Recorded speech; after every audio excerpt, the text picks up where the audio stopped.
and welcome to episode 60 of All the Horrible Things.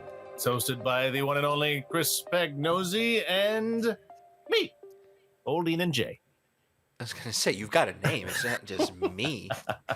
Well, it's me to me. I don't mean anybody else, but it is me to me. No, I've never called you me. That's true. Tell everybody what we're talking about today, because I like this. This is like a companion piece to something we've done in the past. Indeed, it's been a while, but back in the day, I think within our first 20 casts, we did the top 10 scariest Batman villains. I can't remember if it was in tandem with anything that was Batman related coming out with the time. You?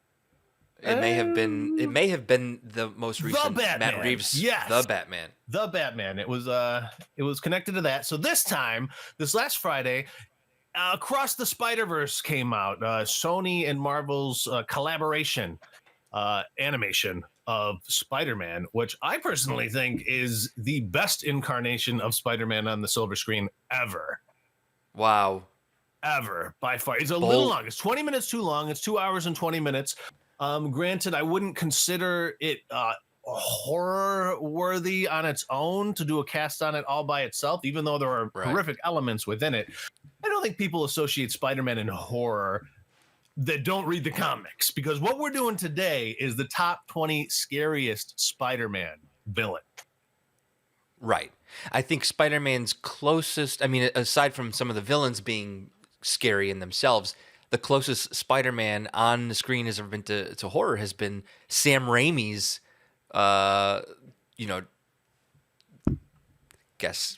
some of them were good. Spider-Man 3 when he's dancing. You're talking about that horrific moment. That's what I'm talking about. But Sam Raimi, in my opinion, is one of the greatest horror directors of all time. So that is like a horror adjacent. We have a horror director who directs Spider-Man movies. That is a good point. And he made some Spider-Man villains, which I wouldn't even consider that scary, legitimately scary, a la Doc Ock, because I'm going to come out and say it now. Doc Ock is not on my list because I'm looking at all the Spider-Man villains. And while Raimi was able to make him scary in Spider-Man 2, I wouldn't consider him one of the scariest. Well, that's me. That's what we're going to talk about. That's what we're going to talk about today. But I did want to state up front, I have seen it. You haven't seen it. And I do think at least one of the two villains that are featured in Across the Spider-Verse would have made my list. But because you haven't seen it, we don't want spoilers out there about what they do. And because they're characters I don't think most people know about. One being the Hole, is also known as Spot. And he's voiced by Jason Schwartzman, which you would think right there then alone wouldn't make him all that scary. Right. You'd think that'd be comedic, right? That sounds comedic to me. But he is. He does end up being pretty freaking frightening, the world collapsing in a way. And then there is all this business where, you have essentially this Spider-Verse, if you will, a world where all like the top Spider-Men work together to kind of save things. A la what goes down in like Loki, if you watch the Loki show, where there's that TVA or something where they are able to kind of like look at all the timelines and such. But there's one Spider-Man in that called Miguel O'Hara who is legitimately scary. And he would have made my list. The Whole, I'm not sure about, but Miguel O'Hara in that is frightening. Now, I had heard of... I haven't read a comic in some time now, but I had heard of the character Miguel O'Hara, which means I think that's why he was, so popular to be in the most recent movie there. He's very I'd love to know looking compared to our normal Peter Parkers. Or a Miles Morales. Or Miles Morales, indeed. Yes, he's got this very chiseled, blocked face, and he's willing to kill. That's for sure. In a way that Spider-Man is not, It's a dark Spider-Man. At the same time, he's very righteous and thinks what he's doing is the right thing to do.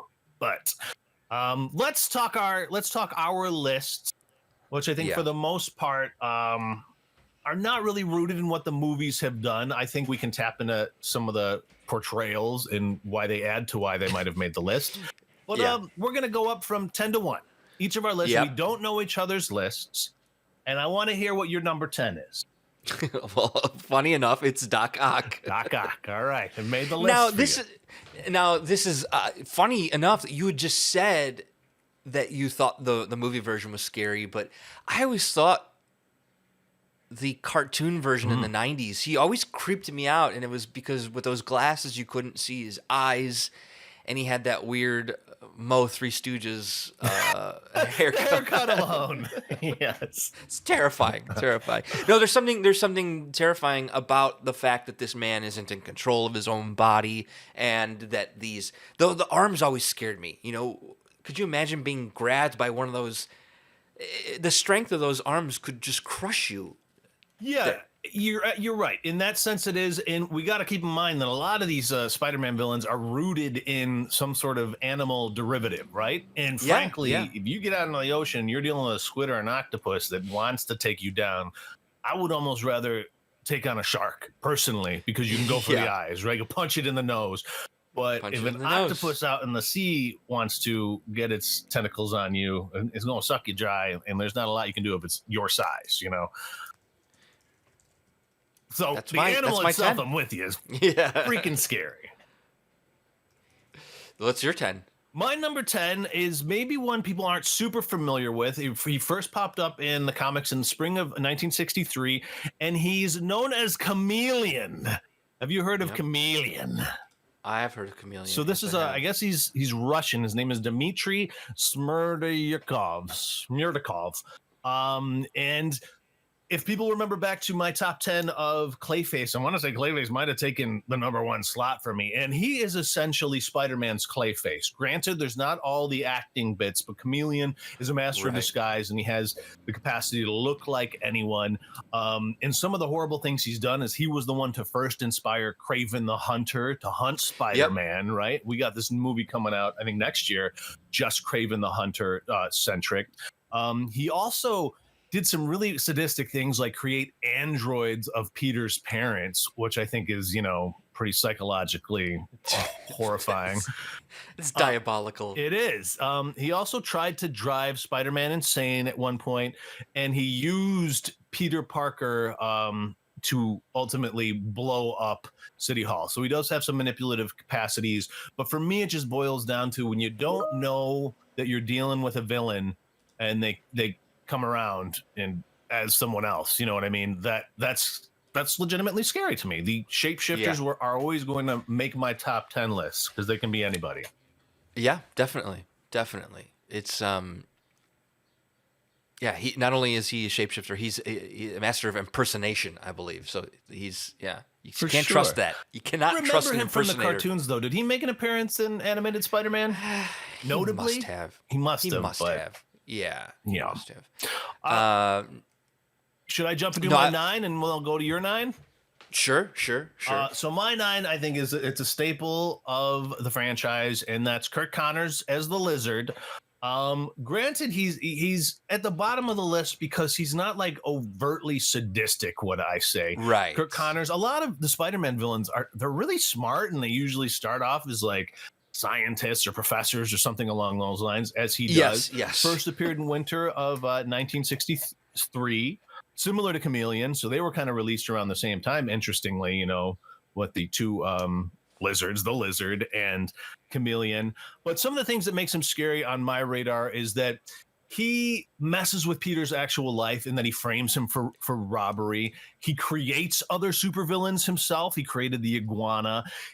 The thing that he did that I think is the absolute worst and makes him really belong on this list is that he killed and he ate his own son, which is pretty bad. That's terrible. Unforgivable. He's a real jerk for doing that. And he experiments on humans. He inspired a riot that also involved people acting reptilian themselves. So imagine all these people doing very, you know, heartless, mindless sort of, you know, reptile things. You know, people think there's a reptilian race out there. So lizard people. And the idea that one man or man lizard wants to turn everybody else into like a reptilian army is just disgusting. Disgusting. And as we've discussed many times on the show, one of the things that does get to me is large lizard like alligators and crocodiles used to be my reoccurring nightmares, right? So you have I've talked about that man that is a crocodile essentially. Yeah. Speaking of Yeah. which, something that looks a lot like the lizard just popped up on the new season of Sweet Tooth. Not to digress too much, but are you watching Sweet Tooth? I'm not. Maybe I should. You should. It's really interesting because it's ultimately very similar to what goes on in a lot of these Spider-Mans, human animal hybrid things, and we get introduced to our Right. first like crocodile human and named Peter, and he's just horrifying to look at. But yeah, Disgusting. Lizard's my number 9. What do you got at 9? Flint Marco the Sandman. Sandman. All right. Sandman creeps me out because he's got the ability to just, basically control his size. Right. Yeah. And he can shapeshift as well, like your fear there. He's got enhanced strength.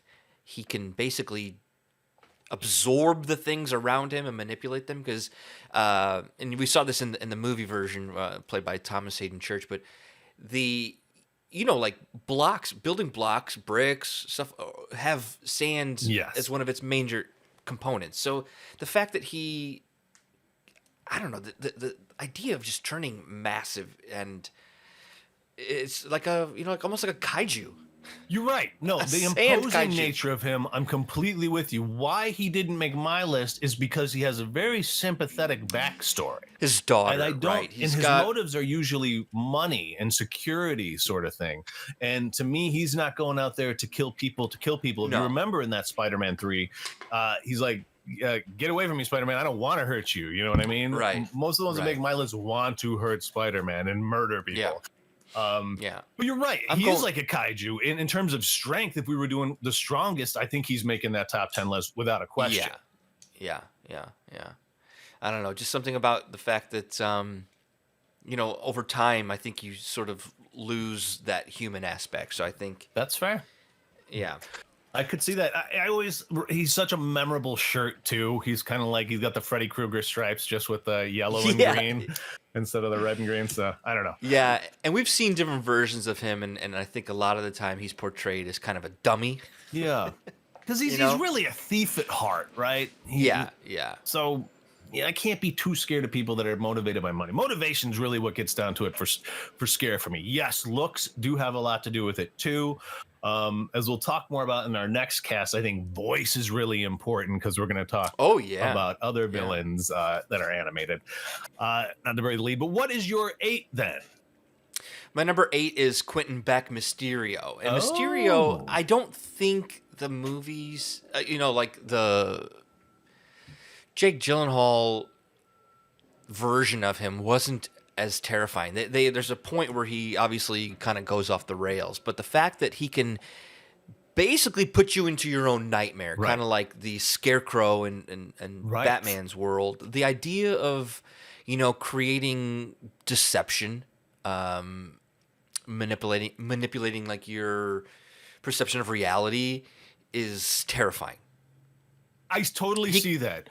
Yeah, he's basically a nightmare. He is like a nightmare, and especially because what was it? This week was the Apple Pro Vision Pro was released, and ultimately that's what he's able to do without the hunking piece of equipment on your face. He is able to distort your reality and do whatever he wants with it. Again, he didn't make my list only because his motives they're more like power based. You know what I mean? And I don't feel like he himself is necessarily a bad guy. I think he's a misguided character more than anything else. Certainly the fishbowl head is not scary to me either. His look doesn't really scream scary to me, but his capacity to distort your reality is certainly, and I think close to that. A large part of fear in our list is subjective. It's I'm glad our list isn't the same. That would be very boring. Yes, I imagine our top 5 might be a little bit more in line. It's possible. I know at least 1 or 2 will be. Oh yeah. But yeah, I think I was going for different types of fear that these characters can create. And ultimately he can induce fear more than anybody else, maybe. Like, because he can hone in on what you personally are scared of. like you said, like with the Scarecrow. And I would almost argue he has Riddler capacities too. I'm reminded of like Jim Carrey's Riddler in Yeah. the Batman Forever, where he does have that same sort of capacity to just like suck your mind in.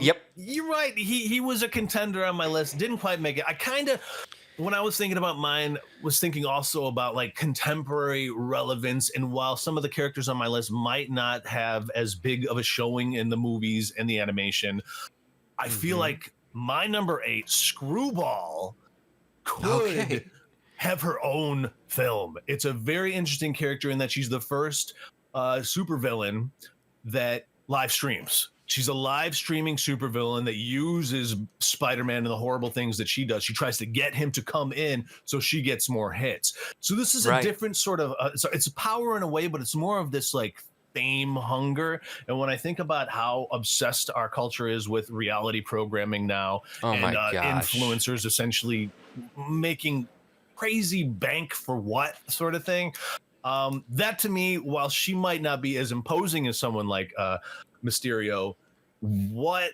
she could mean to warping the minds of those who watch her in a more real way is super scary to me. Granted, she's not in enough stuff. I would consider her a second tier in terms of the breadth of things she's been. She didn't even pop up until summer of 2008, so you really can't compete with villains who've been around since the 60s versus 2008. But I just think the nature of what these newer ones like Screwball are tapping into and saying about our own contemporary society scares me. Like, I'm glad I don't have kids, because I would be worried about them being, fans of Keeping Up with the Kardashians. That would horrify me. Do you know? Does Screwball have a vendetta or issue with Spider-Man? It's fame hunger in a way that I don't really associate with any other Spider-Man villain. Fame, the desire to be loved in a different, like almost a zealous sort of way.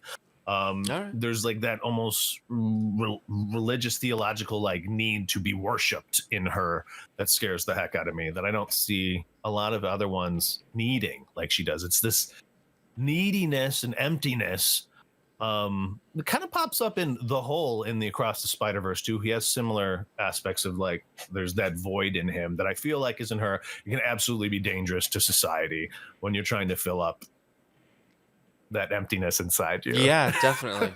Definitely. Let me bounce to my 7, because it's another lesser known one, and it really has again to do with what's going on now in society and why I consider it scary. Because if you look at this character, you're not going to think he's that scary. It looks like the robot from Lost in Space. It's the Living Brain. And the Living Brain is essentially, it's 1964 was it when initially popped up. And essentially this is just your AI that has the capacity to just like nuke the world. So to me, only simply because this is something that is real and now and scares the bejesus out of me. And when you got like the father of AI talking about how we should shut it all down because it's going to lead to the end of humanity.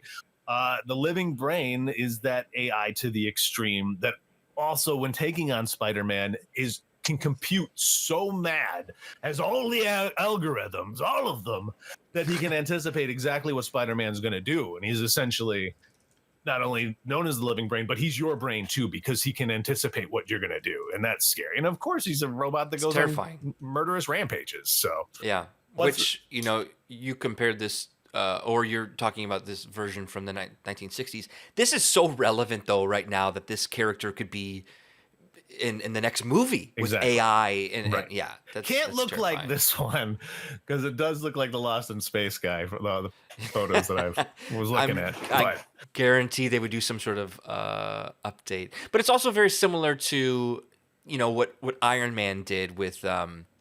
Oh, yes. The Jarvis. Yes. Well, originally that it was, Ultron, was the spin-off Ultron, of Vision. You're absolutely right. Thank you. That's Ultron. True. So it would be, very similar. So what you got there? Well, this is probably not on your list then, but because of my fear of birds, I put the vulture on there. And this is not Okay, all right.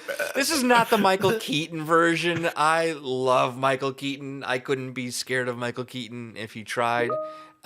This is the animated series again because it was like this. The voice actor who did this, we talked about voices earlier. The voice actor, he's like, Spider-Man. And looks wise, that's the one I'd most likely be cast as, right? The animated version. This old bald guy that yeah. But he always creeped me out. He is creepy. Always. I'm with you on that. And I didn't tell me more about this fear of birds. I don't think you've talked enough about that.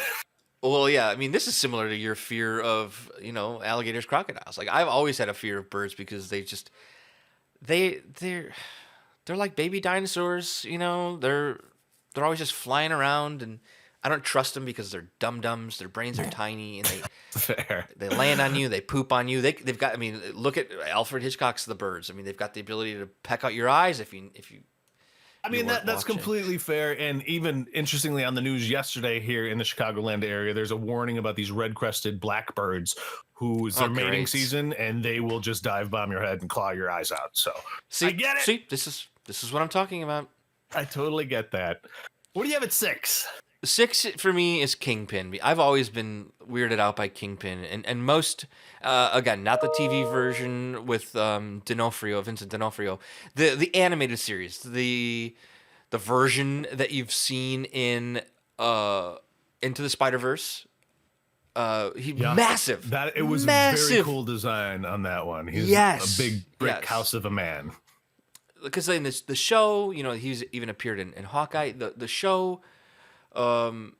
Vincent D'Onofrio is more of a man. They try to show his strength, but they can't. The Kingpin is also just ruthless. He is the crime lord. Like this guy would do anything to get what he wants, and he would kill anybody. So my characters are starting to get more into the murderous version instead of my previous. Kingpin's definitely on my list. Kingpin is frightening. He's at 4 for me. I completely agree. He's a very, very important, not only to the Spider-Man franchise, but he's one of these supervillains that touches the lives of so many of our heroes in the Marvelverse. That alone, I think, kind of like ratchets you up a little bit. But you're right. I mean, it's funny you have these two bald baddies in a row, right? Where I could play Vulture, I could not play Kingpin for the life of me. For the record, this was not because they were bald. There's nothing to do with their baldness. I notably only have the one bald man on mine. But Kingpin is super scary. First shows up in summer of 1967, so he's one of our old guys, Wilson Fisk. He's a finger breaker. He's a neck snapper. He's a skull crusher. Literally does all of these things. And he's sadistic too, in that he tries to kill Aunt May. You know what I mean? He wants to hurt you in the way that he's hurting because, everyone knows that he's lost his love and it's all about, pining. He's kind of like very unsympathetic Mr. Freeze in a lot of ways. I was just going to say that. Mr. Freeze, when you add the removal of a loved one, people are unpredictable and probably will do whatever. It's kind of like Misery Loves Company type of a thing. Very true. Very true. My number 6 then is Venom, which you probably have higher in the list because Venom is definitely, when I was a kid, I would consider one of the scariest ones. It would have probably made my top 3 when I was younger.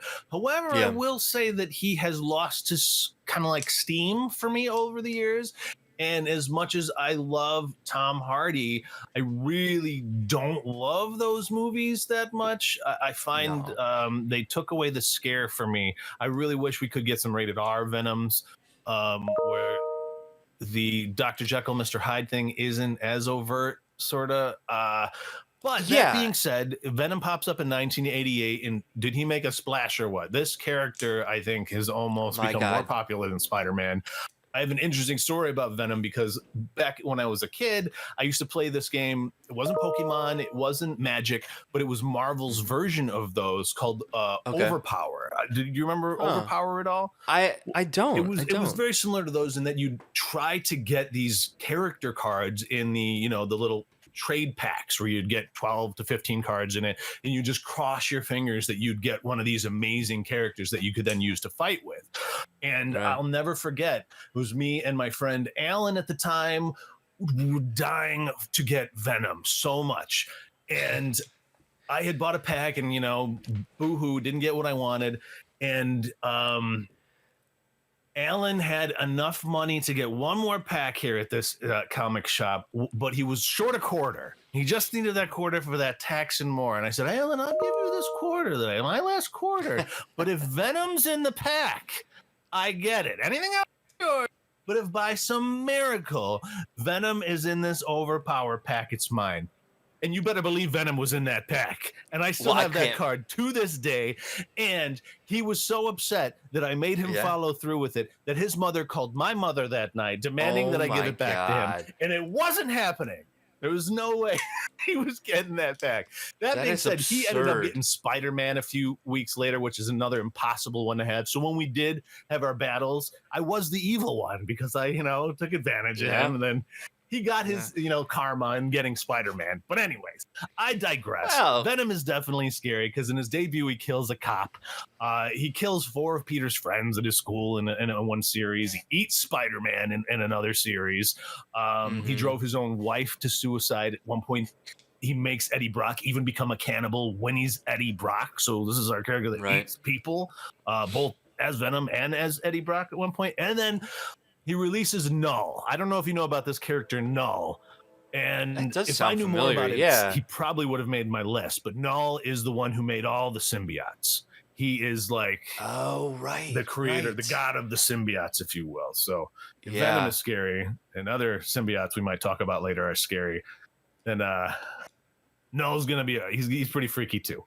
But I digress. Venom obviously is in yours. Where did he pop up?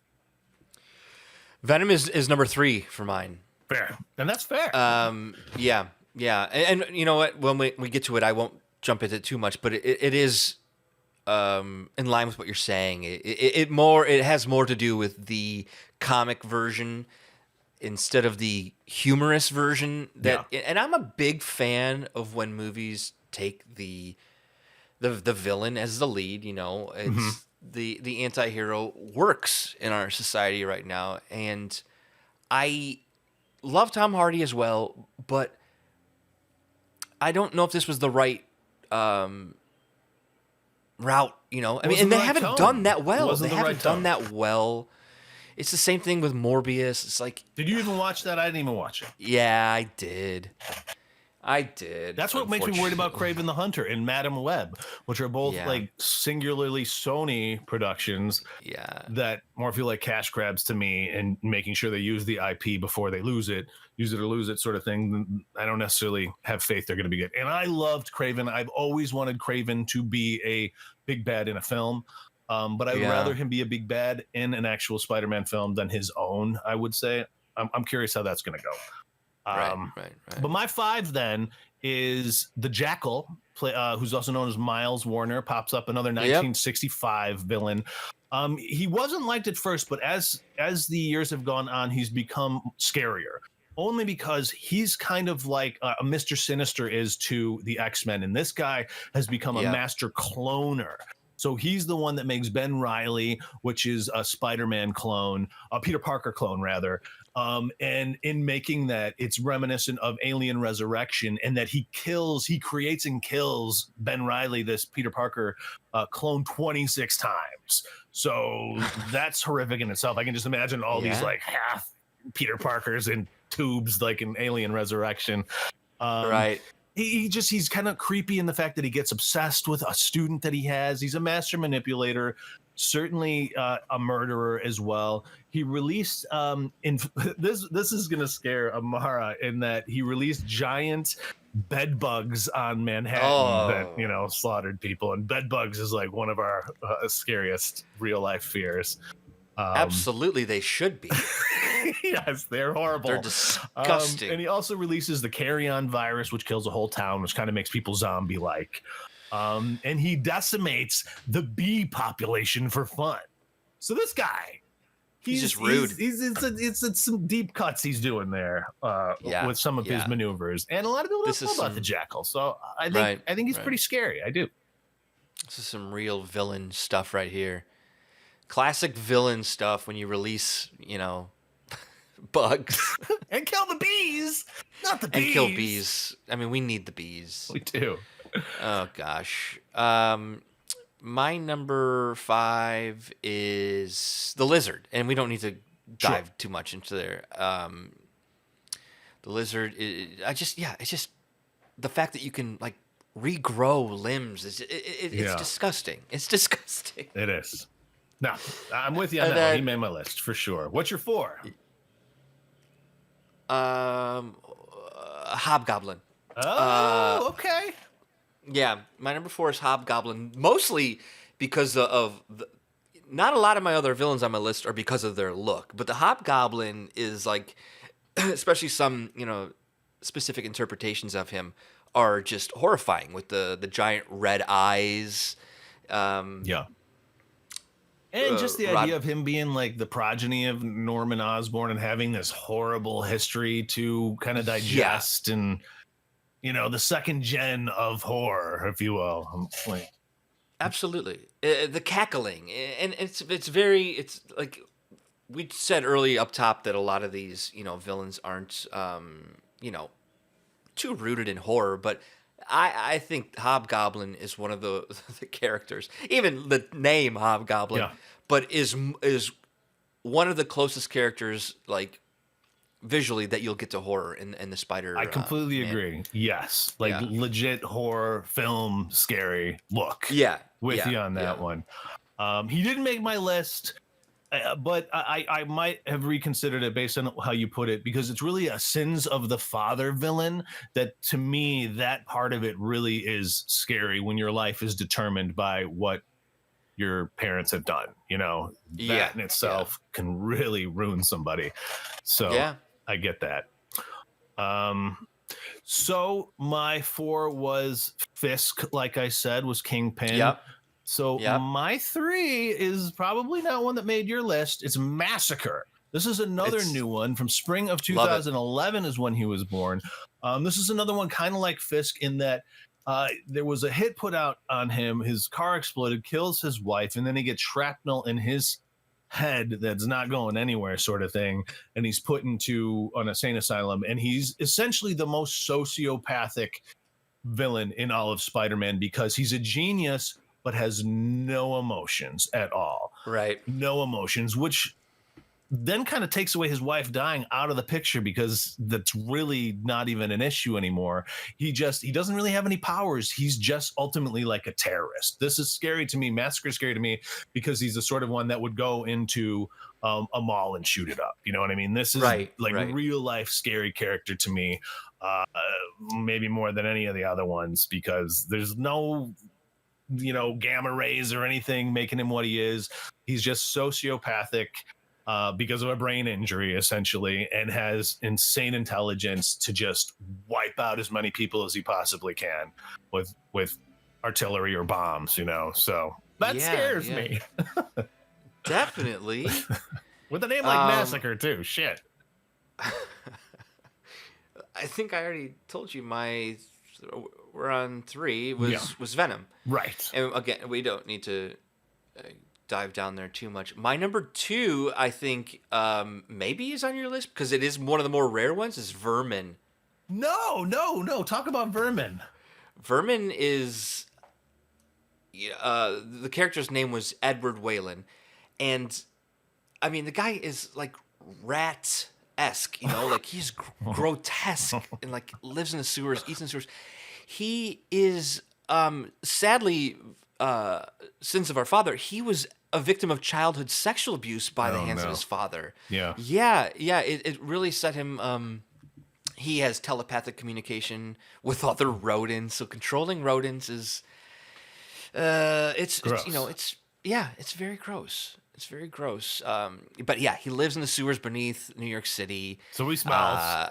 He stinks. He stinks. And like if you saw an image of him, he's got that rodent type fur. His eyes are red. The teeth. He's got torn pants on. No shirt. The guy is, he's horror movie. He's it's one that just kind of slipped my radar. I don't think about him enough. Was he in the animated series? I don't think so. I don't think Okay. I don't think they got away with it just because of the content. Okay. The backstory. Yeah, his backstory alone is horrifying. Yeah. I'm with you. Yeah, he deserves a slot. And if I wasn't doing more of like the metaphoric ones, like the Living Brain or Screwball, he probably should take the cake over those. So I'm with you there. Yeah, a rodent-like man. That's nightmare fuel, guys. Nightmare fuel. I'm with you on that one. There is in the Suicide Squad that little rat creature, but he's more comedic, right? Yeah. It's not this guy. He's messed up for a minute. I'm worried my number 2 is going to be your number 1 based on what I'm hearing, but I'm not sure now.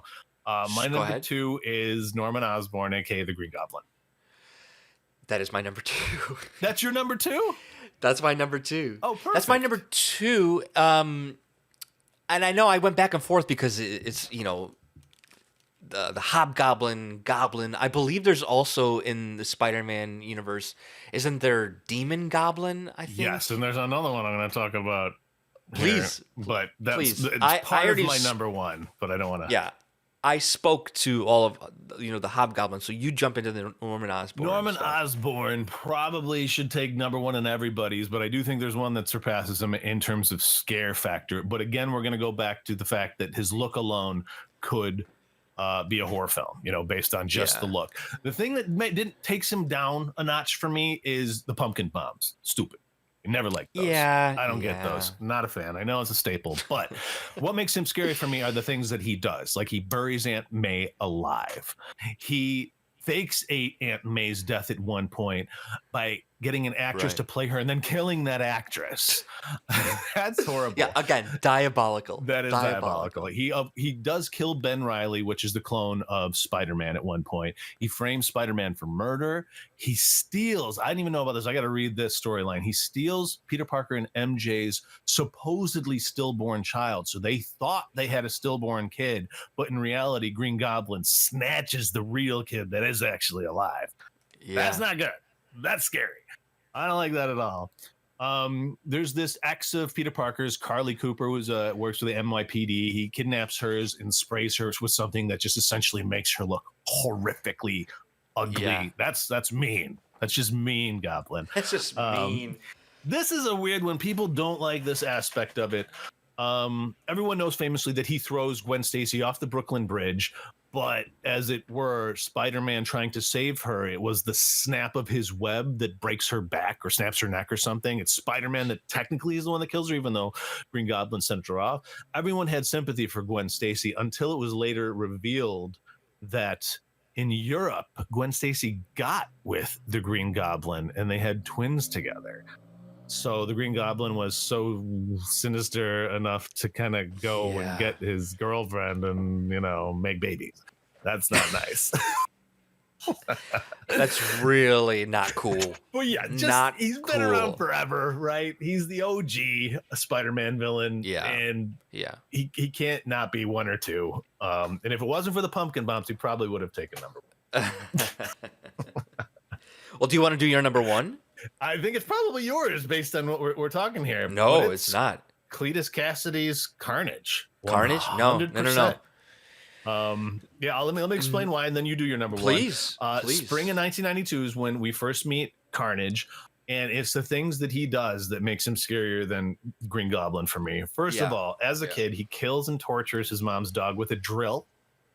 He pushes his own grandma down the stairs, killing her. He burns down the St. Estes home for boys when he's a child. He's a kid murderer. He throws a baby out the window at one point to distract Spider-Man. He drove his own psychiatrist insane.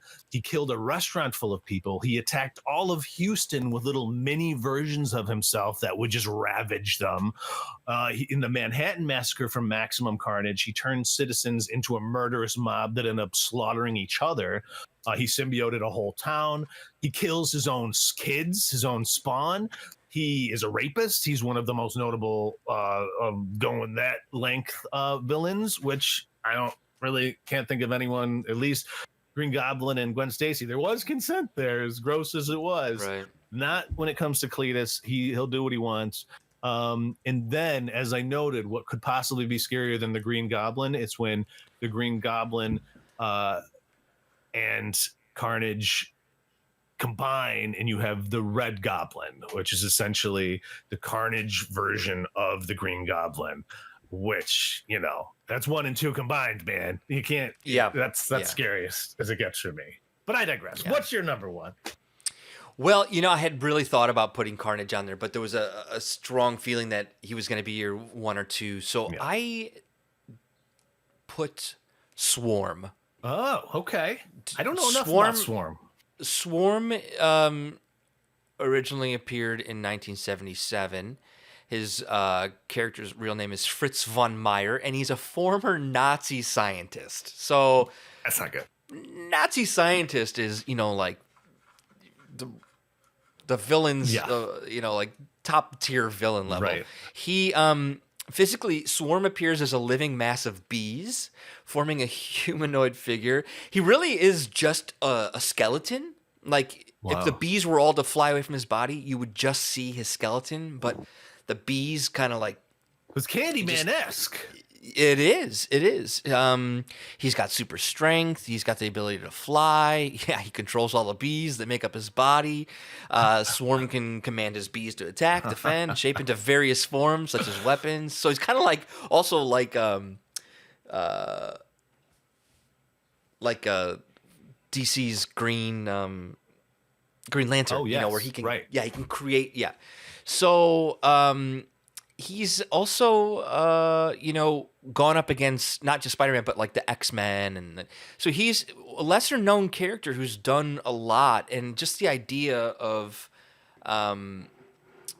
being made up of bees is creepy. He's a Nazi. I'm with you. Yeah. That's definitely Nazi scary. bee. I just wonder what happened during the point in which Jackal decimated all the bees. Well, not these bees. Not these bees. They had to have made some sort of deal. Let's make a deal. I get to keep my body. Yeah, my magic bees, my evil magic bees, but you can get rid of the real ones. Swarm. I mean, this was good. We had so many divergence and a couple of overlays. I love that we both had Green Goblin as number 2. Yeah. I found it fascinating. If you were to demand a villain in this third Spiderverse that's inevitable, because as everyone knows, this one ends with a cliffhanger because they have that other one coming to be continued. Who would you like to see? I mean, what would be your dream one to? Well, I think Swarm would be pretty cool just visually on camera, but there are some others that didn't make my list that like the 1,000. Basically a bunch of spiders. There's Sin Eater, Mindworm. There are Toxin, who's kind of like Carnage. Yes, Toxin is Carnage's kid. He's one of the kids that he kills. Right. And I don't think, as much as I love Woody Harrelson, he was the right choice to play Carnage. I don't think... Again, with the Venom thing, I'm not counting that as part of what makes it scary. I love Woody Harrelson. And again, I think Woody Harrelson would have done a great job. It was a rated R movie, and we really got a sense of who Carnage really is. But because it was, you had Scream in there too, and you had a Carnage romance that just didn't fly with me in terms of making him scary in that film. Yeah. I mean, I think the way technology is going, I think they could actually come up with a really good-looking Rhino who wasn't on my list, but I think you could get a pretty creepy-looking Rhino going. I just worry Rhino's not scary. I know that wasn't the question. I just wonder, what is his motives? What is the Rhino going to do to prolong the whole movie? Granted, we did get to see Paul Giamatti as him at the end of, I think, one of the Amazing Spider-Mans. Yeah. But Paul Giamatti... Like, too many times Hollywood has gone for names instead of the right choice. I agree. You know, I mean, I imagine Tom Hardy fought for that role, but like I said, Woody Harrelson is not Carnage. Paul Giamatti is not Rhino. A lot of the actors who have played other of the villains already, like, I like Jamie Foxx. He's a good actor. I didn't really like his casting choice. Horrible. I just think there are other actors out there who could be bringing something new.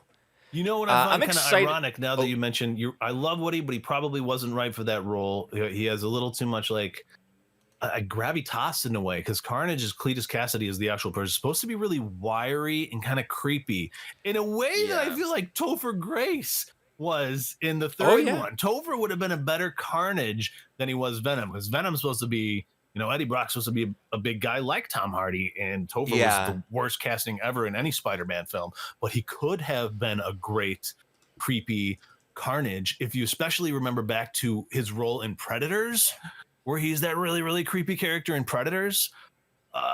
You remember Topher Grace in Right. Anyways. Oh, yeah. He's kind With of, he was a a rapey guy in that one, too. Yeah. Anyways, I think we've done it here. I think so, too.